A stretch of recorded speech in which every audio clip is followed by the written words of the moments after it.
Orat Hashem, le Chok l'Israël ce matin, Brachot, la page 54b, le Fouach Lema, Edith Bat Mazal Tov.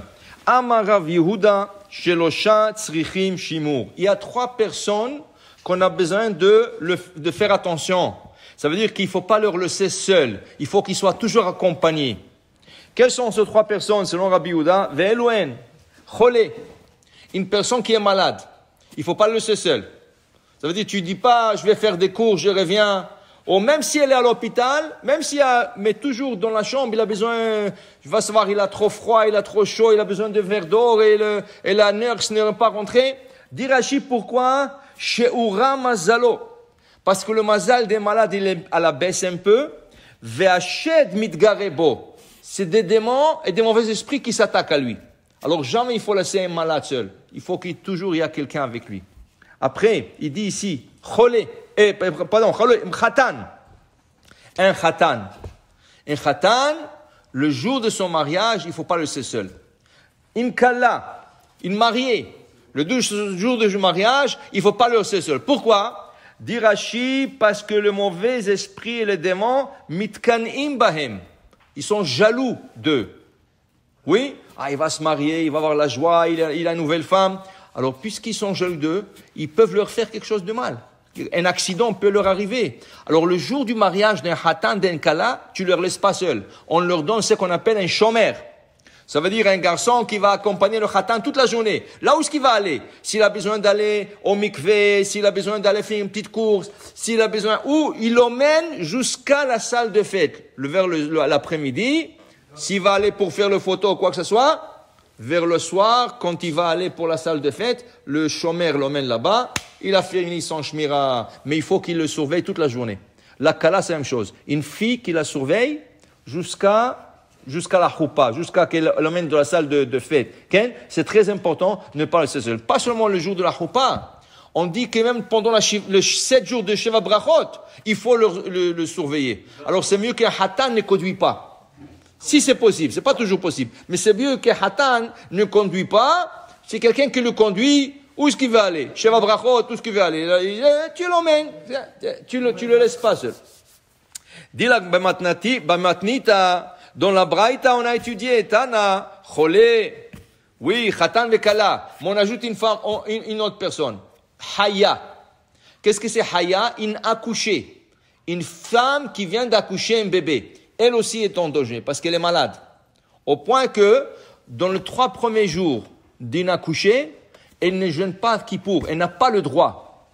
C'est pas optionnel. Elle n'a pas le droit de jeûner. Parce que vraiment 3 jours, elle est en danger. Alors il ne faut pas la laisser seule. Il faut la surveiller pendant 3 jours, cette femme.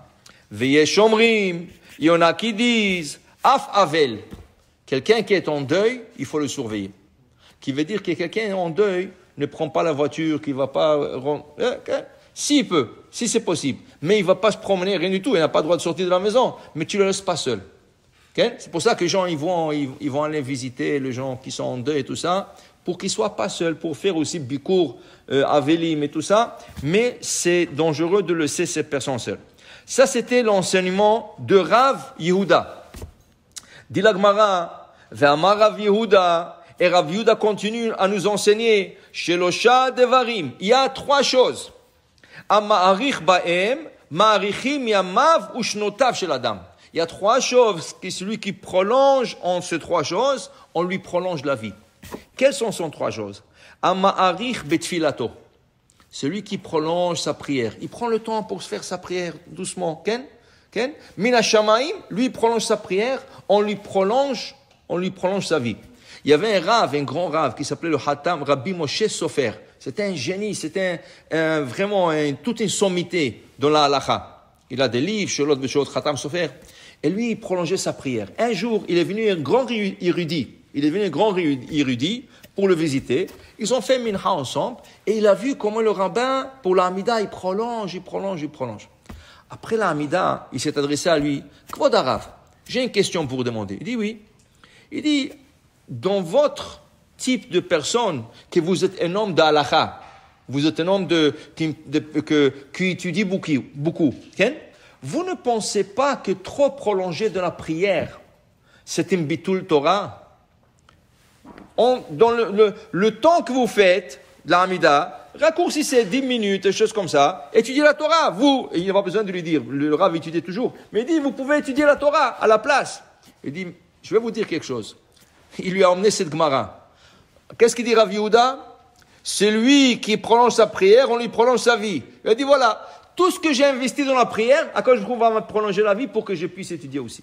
Alors, qu'est-ce que je vais perdre? Pendant toutes les années, je vais perdre 10 ans, à quoi je prends 10 ans de plus pour vivre, pour que je puisse étudier. Alors, ne pense pas, quand tu prolonges ta prière, que tu perds quelque chose.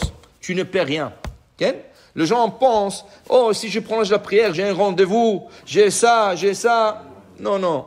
Sache que on te prolonge la vie, on te facilite la vie, tout est facile.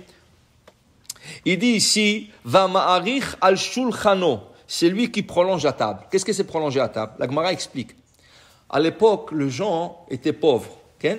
Et même ceux qui avaient un peu plus de moyens, ils n'avaient pas de l'argent à donner aux pauvres. Qu'est-ce qu'ils donnaient? Ils donnaient de leur pain. Ils donnaient de leur nourriture aux pauvres. Alors quand un pauvre venait, ils lui donnaient à manger. Quand tu prolonges la table, un pauvre, il vient, il te trouve en train de manger, et tu dis, ah, Baruch Abba, viens manger avec nous.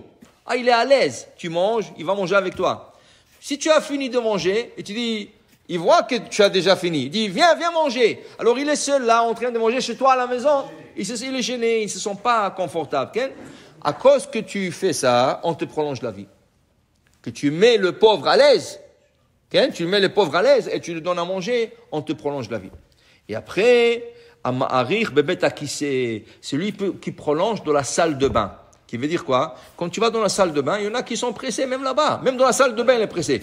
Il faut prendre le temps de se dégager et se nettoyer. Tu comprends? Il faut se donner le temps pour se nettoyer le corps, pour enlever tout le déchet et tous les extraits qu'il y a dans le corps. Okay? Il y en a qui sont pressés. Eh, j'ai pas le temps. Qu'est-ce qu'il y a? Okay? Alors, il te dit, tu fais ça, tu prolonges ta vie parce que tu es en bonne santé. Tu vas être en bonne santé et tu auras une longue vie. Okay? Alors il dit ici, ça c'est les 3 choses qu'une personne fait, on lui prolonge la vie. Pour dire que dans la vie, en d'autres mots, il ne faut pas toujours être pressé. Il y a des choses qui sont importantes, la prière, la table, se nettoyer le corps. Ça c'est quelque chose qui prolonge la vie. Amen ve amen.